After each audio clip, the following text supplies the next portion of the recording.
and welcome to my podcast, Soul Expansion and Inspiration. My name is Ali O'Shea and this is episode 11. On this episode, I'd like to give a very warm welcome to Rosie O'Driscoll. Rosie is a massage therapist, a coach, and a Reiki practitioner. She has the gifts of clairsentience, claircognizance, and clairaudience. Rosie is Irish, from Cork, I believe. Yes. And works in the UK. Welcome, Rosie. How are you? I am absolutely fabulous, Ali, and thank you so much for inviting me on. I am just absolutely ecstatic. Oh, thank you so much for being here. So you're from Cork anyway, in Ireland? I am born and bred in Ireland, made in Ireland, as they say. Go the Irish. Go the Irish. So, Rosie, you say that your journey began back when you were about 11 or 12 years old. Your attention was taken from class and you were drawn to the formation of the clouds, seeing angel wings floating by. You said that you always dipped in and out of both. You felt like you always dipped in and out of both worlds and feel blessed to be different to the norm. Would you like to tell the listeners a little bit more about this and what you mean by dipping in and out both worlds? Just to start off, when I was 11 years of age, I was in the high school, and the nuns yabbering on about the usual garbage. You're not good enough, you need to sit down and you need to stay present and be still and read from the books. And I didn't know at the time I was dyslexic, but they kept saying that, you're dumb, you're not doing it our way, you're not ticking the boxes. Terrible, isn't it? I know, it's crazy, but that was them. But I was sent off to the side because that's one of the things that they would do. They would either send you off to the side or send you to the corner and ask you to face the corner. But this time I was sent to the side, and there were big, long, huge mirrors, windows.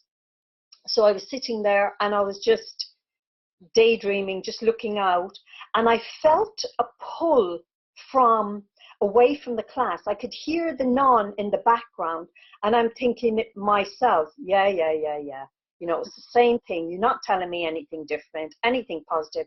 You shouldn't have sent me over here. I came here to be educated. But just at that moment, I just turned around and I remember, I can still see myself as clear as day, looking out the window, and I seen the clouds, the formation of the clouds. And then I seen angel wings. And I was just so excited about it because maybe you're too young, but to remember when we were younger, we used to swap angels as scraps. Okay. We would have angels, trees, cars, everything. So we would have a book like this when we were younger, just any old book.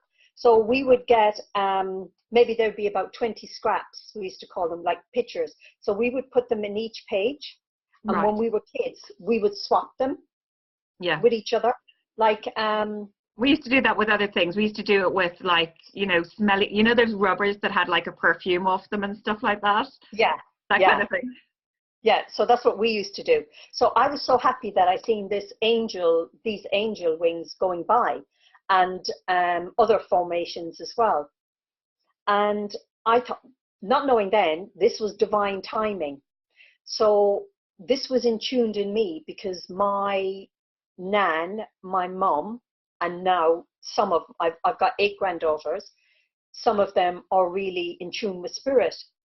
So when it happened to me, when I was taken away, it was like I was still in the class, but I'd been drawn away. My soul had been drawn away. And it was very silent. It was very peaceful. And it was from then that I knew I was different from the norm because I had this special gift, but I didn't really know what it was.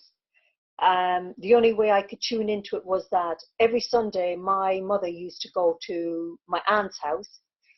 My aunt used to read the tea leaves for my mom and vice versa. Oh, wow.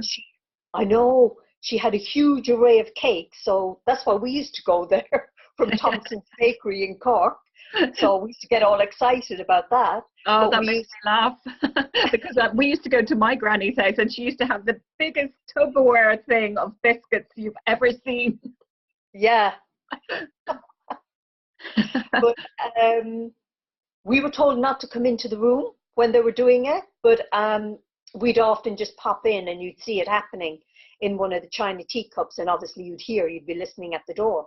So my nan is my spiritual guide, one of my spiritual guides. So Wow.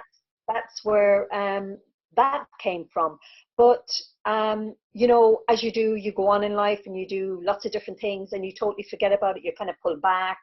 So I was kind of pulled from the two worlds. Then a number of years ago, I moved to Cape Clear Island. I was Where's meant to be that? out there for down West Cork. Oh, okay. Yeah, down Baltimore, Skibbereen area. Okay.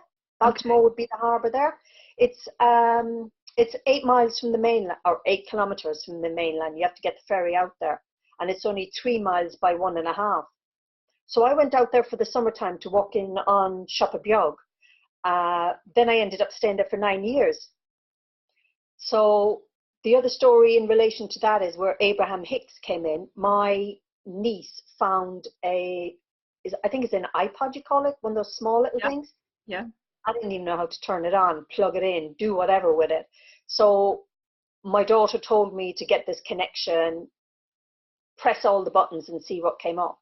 So I found Abraham Hicks on it, like reams and reams of it. So I walked every day with my ears, my, what you call them? Earphones? Earphones, plugged in, listening to Abraham Hicks on because that's where my grandparents were born, Cape Clear Island. Oh, wow. Uh, so that was another soul journey in connection to the 11-year-old, and dipping in and out of the world, dipping in and out of both worlds. But now I've used the spirituality and dipping in and out of both worlds with with all of my work really. I'm trained. I'm a qualified reflexologist in maternity. Oh, wow. So I could help. Well, I won't go into the whole thing, but I'll tell you one thing that did happen. This lady rang me up, frantic. She'd had a C-section, so she didn't feel all woman. She was panicking. I want to give birth. She couldn't even like talk. She was just losing her breath, losing her voice. Sorry, is this before she had the baby or after? She'd had one. Right. She'd had one. I don't know how old the little boy was, but then she wanted a little girl, but she found out that she was having another boy. Right. So she was very upset. She was only early on she was in her first trimester.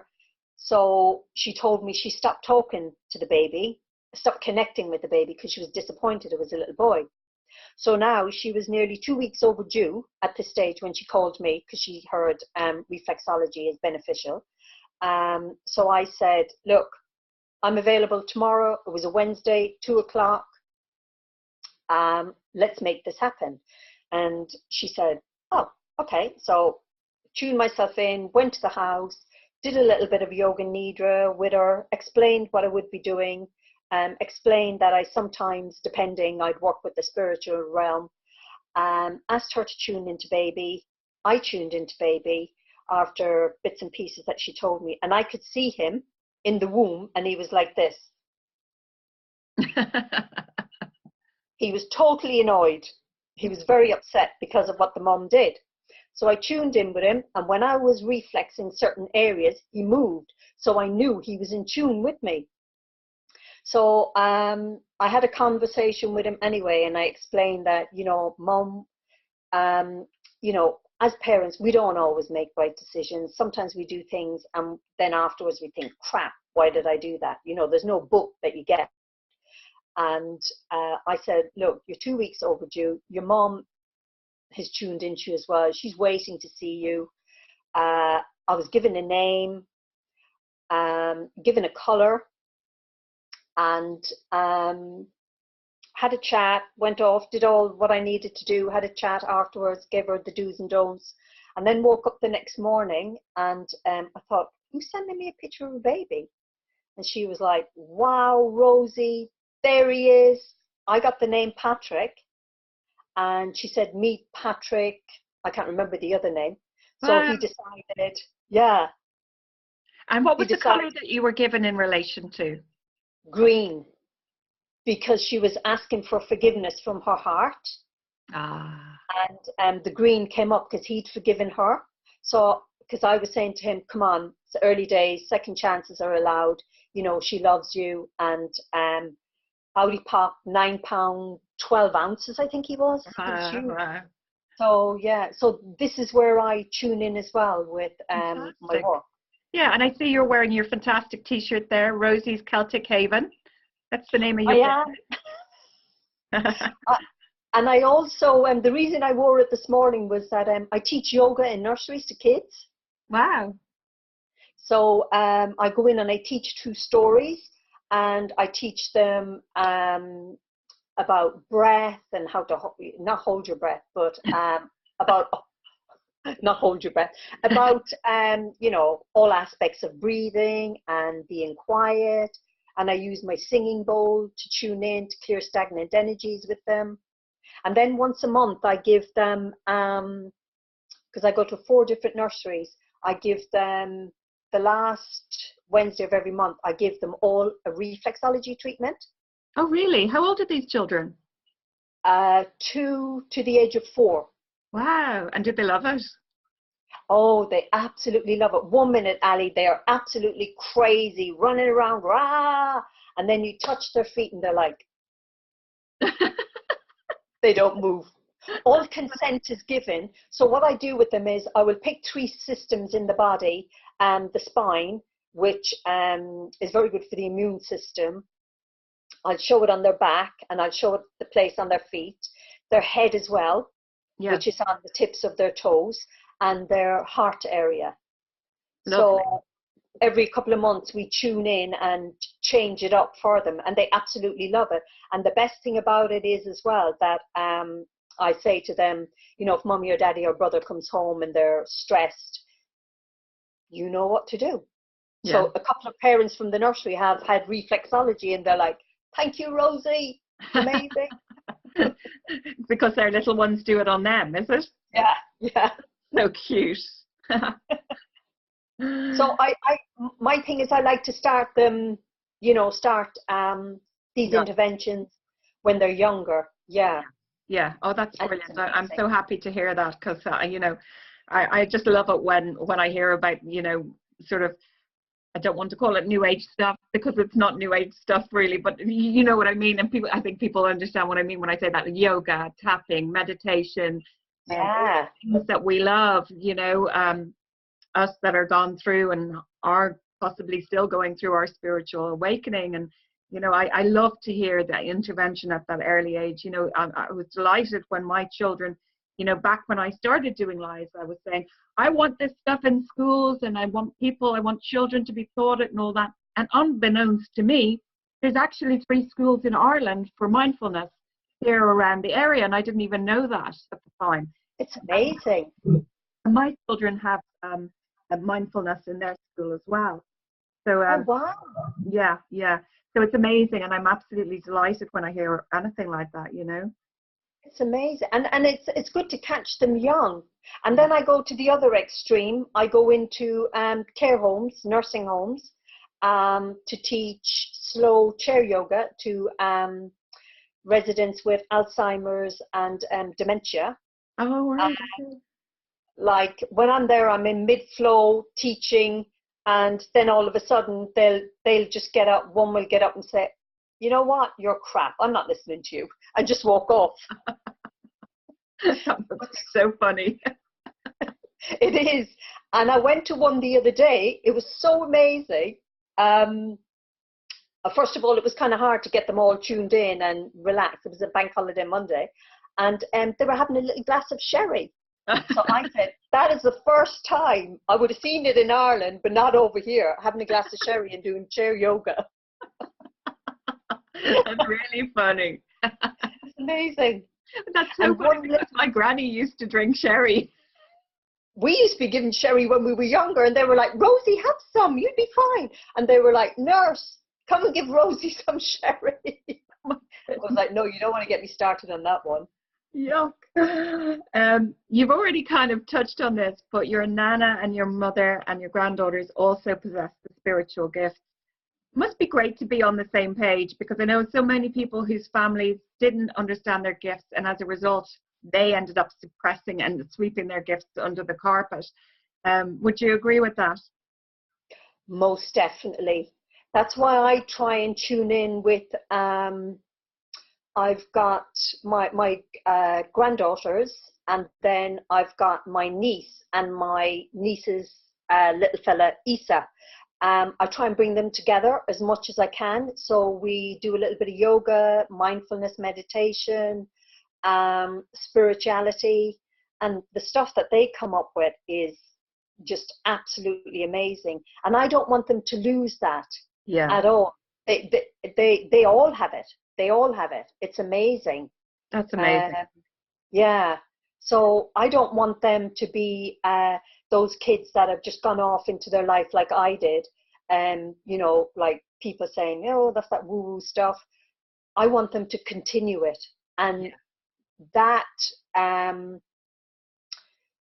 to me is, I think, just that more important than the, you know, the everyday norm stuff. Yeah. I think it gives you a huge difference, like a huge way to look at life, I think. Yeah, absolutely. I think it's really important that you do help to mold their gifts. Yeah. Because it's part of them, you know, it's part of them. And I feel that, you know, so many people back, not so much these days, but even now, sometimes these days, they're kind of hiding their gifts because of that kind of, you know, what people say, woo-woo stuff. And, you know, it's part of them, it's part of who they are, and it's their connection to the divine, you know, which, you know, is really the essence of God, the essence of the universe, and the essence of what we're all about here on this planet, you know. And it keeps it alive as well. It keeps that connection between spirit or soul spirit and ourselves. And I've always, and it hit me more when I was living in Cape Clare Island, because there was only 80 people living on the island. Wow. So it hit me more when I used to walk around with Abraham Hicks in my ears, that there was two of me.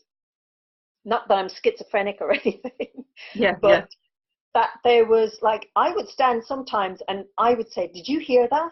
And my kids used to say, Mum, who are you speaking to? Well, I'd be speaking to spirit. That I could see as clearly as you. And they'd just go, yeah. Yeah. I remember one of our first conversations together, because we've known each other about 2 years now, haven't we? Mm-hmm. And I remember one of our first conversations. I mean, I can see the energy behind me, but you could actually see. I remember you telling me that you could see a lady behind me here on the left at that time. Do you remember that? Yes. Yes. Yeah. Yeah. Because I always usually have someone with me, but I can't see it now today. I don't. Hold on. I do. I've tuned in a few times when you're on your lives, and I've actually missed the content of what you're saying, because I can see that there's somebody around you. That's mad, isn't it? And yeah, it's crazy. And people always say that I have a golden aura and that it kind of goes in and out like a peacock. Oh, yeah. And actually, oh my goodness, it was a peacock that I'd seen. Peacock, what do you call them things? Wings, one time. Definitely. Yeah, because I was looking at is that a salt lamp to your left? That's actually a selenite lamp. So selenite is a crystal. And it's really good for healing. There you go, because that's what I was looking at. I was trying to focus in on that, and then I seen the peacock wing come out. All right, that's very interesting. It must be great to be able to see spirit and stuff like that. I mean, I can see the energies, but to me, it's like it's not like. It's kind of like what you would picture static to look like, if you know what I mean. But it's all moving still. I can see it all behind me. Yeah, which is good. I see, hear, and I feel. Right. And Claircognizance since is feel, is it? I get them mixed up. I've got it here. Claircognizance is psychic information that I sense and feel. Right. Right. Clairaudience is hearing. Hearing. Yeah, I've been told I'm clairaudient. Ah, there you go. And but I haven't heard anything yet. Plenty time. And then clairsentience So the other as well. is it's to me it's like when I was teaching the other day in the care home, this lady Jane, she was in the chair, she couldn't move, but her eyes, the only thing that moved were her eyes. She kept watching me, and I spoke to her, but there was no response. And then when I went to her, I said, Jane, did you used to work in an office? And I was doing typing like this to her. And one of the nurses said, she never speaks, Rosie. She never says anything. And I thought, that's a load of codswallop. Let's get this woman to do something. Let's get her to speak. And I said, you know what? I said, fair play to you. I just could not sit in an office. And she said, yeah, I liked it. And the nurse was like, this woman never speaks. But I think I, bypassed the dementia and everything else that was going around and spoke to her soul. Yeah. You could see it was just amazing. Yeah. It must be amazing to have that experience. Yeah, absolutely. Mm. You were just telling me before we started the interview as well that you, even though that you've been following me for a couple of years, and I often talk about the subconscious and the conscious mind and how the subconscious mind runs 95% of our lives, and sub means under. It wasn't registering for you exactly what that meant up until yesterday when you kind of had an epiphany about it when you were reading a book and started to begin to understand how we hold limiting beliefs in our mind and how our subconscious is, it's like a tape recorder there and it's always running in the background, and it can stop us and block us from manifesting that which we desire into our lives. And it can also, once we unblock it, then can obviously help to manifest the things that we do want.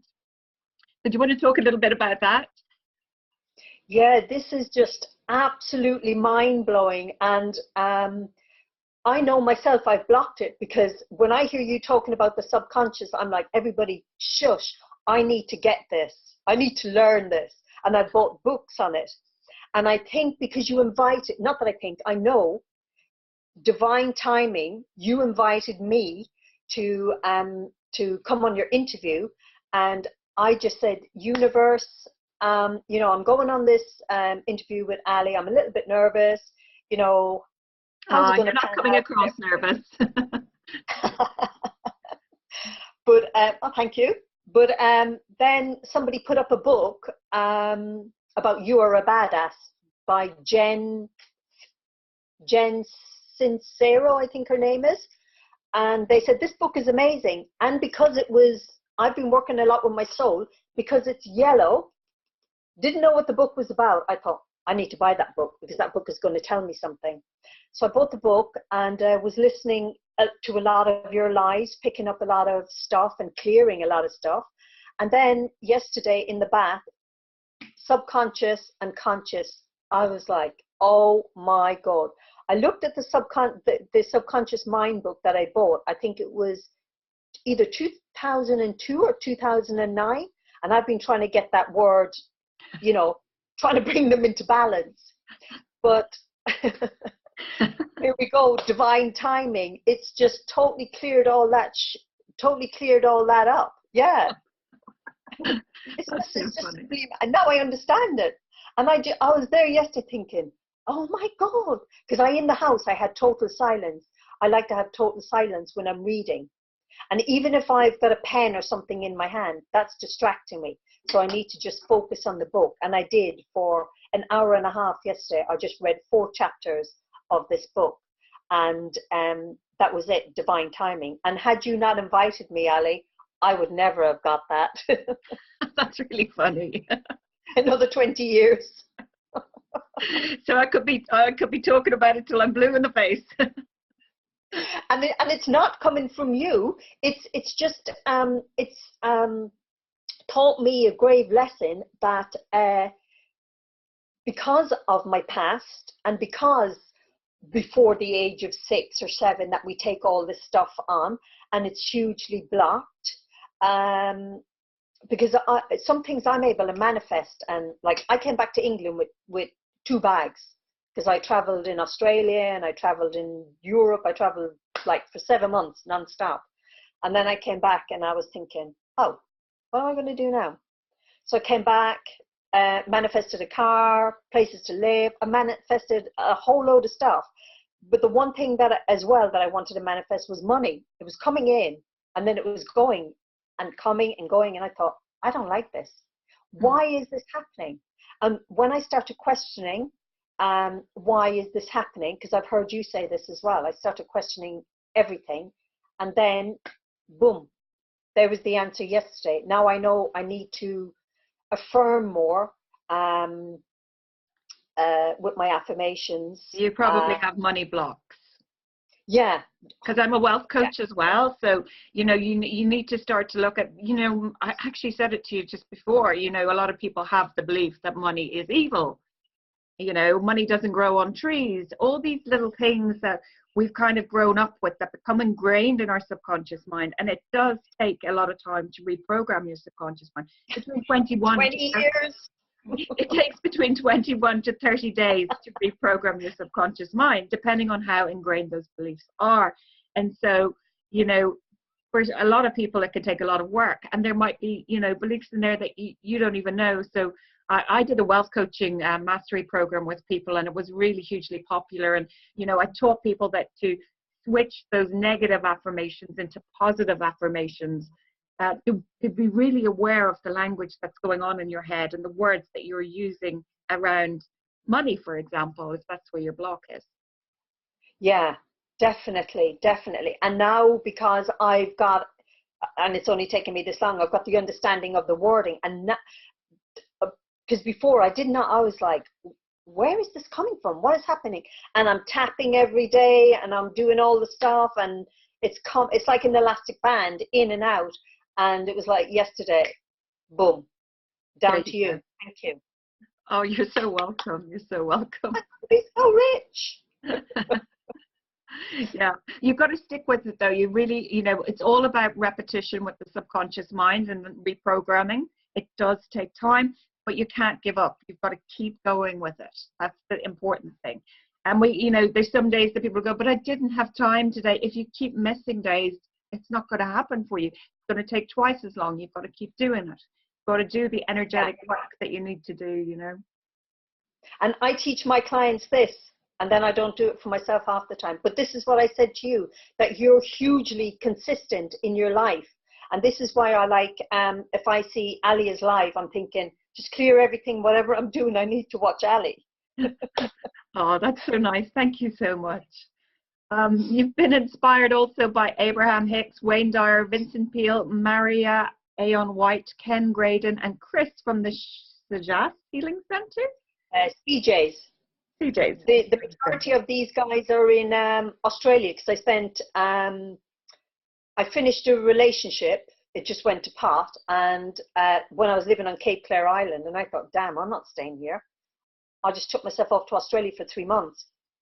And then I did deep-seated healing over there. I had chakra healing, cleansing, CJ's, he's a healer, vortex healing, in a place in Mandurah in Perth. Oh, I know Mandurah. Oh my goodness. We didn't live there, but we lived in Pemberton, but we went to Mandurah. Oh, wow. Yeah, this time 2 years ago I was in Mandurah. I absolutely loved Mandurah. It's amazing. That's where I was for 3 months. Oh, I love Mandurah.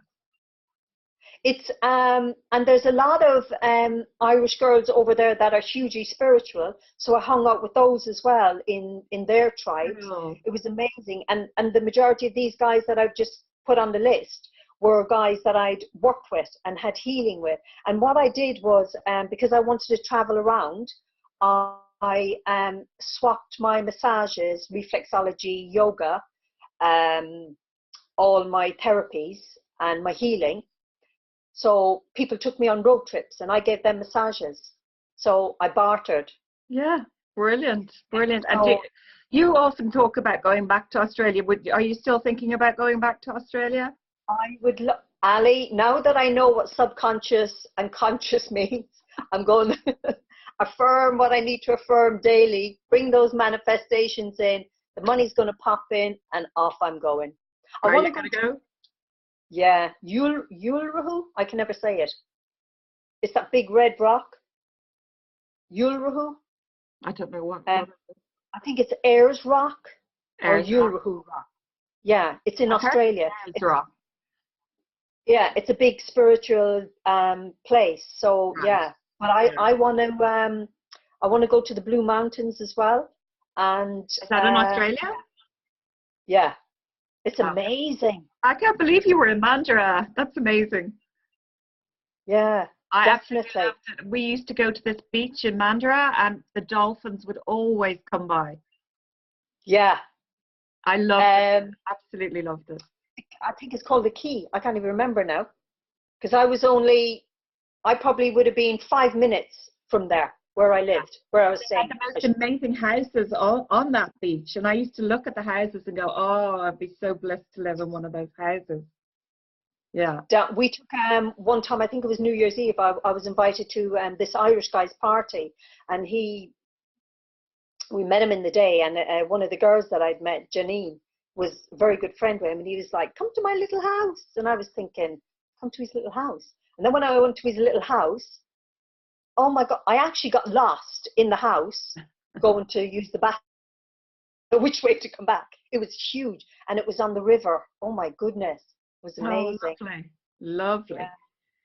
So you coach, motivate, and inspire through your Reiki healings and massage. Would you like to tell us a little bit more about that work? I know you've touched a little bit on your reflexology, but you've got Rosie's Celtic Haven. So what are the things you do there? Massage, Reiki, reflexology, as well as you're traveling around and visiting centers and older people and younger people. And what I do is, this is something that's come to me again since yesterday, that I want to actually break up the coaching and the healing, because I incorporate it all in together. If somebody came to me for we say, just for example, a reflexology, which I'm going to do today, I would incorporate Reiki healing in there as well. Mm-hmm. But now I want to start to separate them and just allow them to have their own spot and their own space to work on them. But I do charge for it, but I don't charge just for the sake of charging the money. I have to charge because it's my time and my energy. Exactly. But I also give a lot of if I know someone is in need, I'll just pick it up. I will approach them and I'll say something to them, and more times than not, it's right. Just to pass on that information to them, because that's what was passed to me when I was on my journey, when I was feeling a little bit lost. And it's all about sharing the energy. And I feel the more energy I share, because what I want to do is, when I was on my journey, people uplifted me and they vibrated me. And I chose from then to hang out with high vibratory people, because it took me to a place that maybe it would have taken me another 20 years, like the subconscious, conscious to get there. But now I like to inspire and motivate people to not just live the life, not just have life happen to them, really tune into their real core self, to vibrate what they've got inside. And sometimes it gets mixed up with, paying bills, taking kids to school, some people get lost in it. So that's where I'm coming from. And I'd like to do, I'm going back to college next week or the week after to do more counselling and counselling skills as well. So I'll Wow. incorporate that in. Yeah. Wonderful. And where is Rosie's Celtic Haven? Do you do that from your house, or do you have Within somewhere else? me. What? It's within me. I'm actually mobile. I've chosen to be mobile, and the reason I've chosen to be mobile is because I feel that when I had two clinics. I felt I was taking on other people's energies that were coming in there. So I've decided to go mobile. So if I go to give people a healing or a treatment or a massage, whichever, aroma touch, then the person can just either come off the table, go on their settee, wrap themselves up. They don't have to think about the journey, getting a car, getting a bus, taking on people's energies. They can just tune into themselves. So what I say to them after treatment is take some water, no phone, no talking to anybody, maybe a half hour if you can, and just allow it to absorb. And I work with doTERRA oils. Mm-hmm. So there's no chemicals or herbicides in them. So they travel to the areas of the body that's needed to be worked on. So once there's somebody in the house with them, then I would leave them then to chill out and connect with them later. Lovely, lovely. And your favorite quote is, "I have the time to take my time."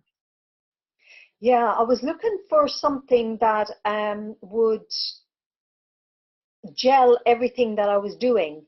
And I always wanted to have the time. Like I said, I have 8 grandchildren, and I want to spend time with them. And I want to do a lot of healing and spiritual stuff with them, yoga, because I want to start them off on a different path. So that quote is, now I actually have the time to take my time to do the things that I want. If I want to work, I'll work. If I don't want to work, I won't work. I love the work that I do, but I'm not going to do it to the extreme that I'm going to miss out on my grandchildren, because my ancestors were there for me. They gave me what I've got to pass on to whoever's next in the generation. I've cleared my ancestral lines, so I've got a clearer connection with them. So I want that clearer connection now for my grandchildren. Lovely. And then it'll go on down the line. So that's where that comes from. I don't know whose Oh. quote it is, but You just liked it, yeah. Yeah. Is there any other piece of advice that you would like to leave with our listeners? I wrote something down here.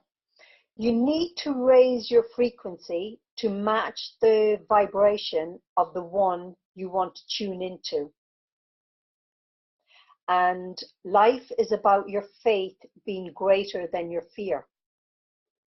Lovely. I love those. And, you know, it can go deeper, but whoever's out there, whoever's listening to this, whether you're listening to anybody else's podcast, just never give up on yourself, because you can always break through. And there's always a soul that will dip in to hold your hand and hold you to carry you on to the next stage. Exactly. Wonderful, wonderful advice. Thank you so much, Rosie. So before we leave, where can people get hold of you and for your services that you offer? Rosie's Celtic Haven. I've forgotten my email. Rosie's Celtic Haven at hotmail.com. Or Rosie O'Driscoll WordPress.com. That needs to be worked on. That's my website. Or Little Rosie Sunshine. You know, my number's up there. Message me, ring me. It's very easy.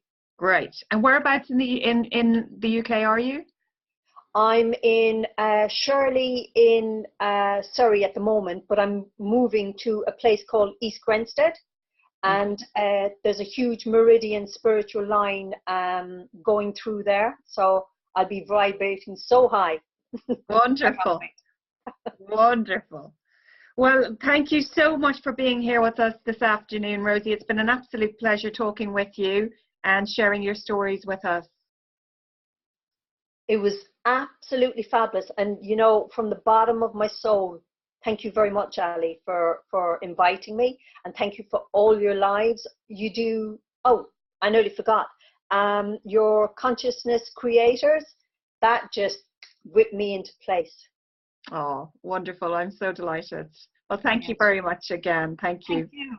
All right. Bye. And for now, listeners, we'll say goodbye and we'll see you on, or you'll hear us on the next episode. Thanks for listening. Definitely. Okay.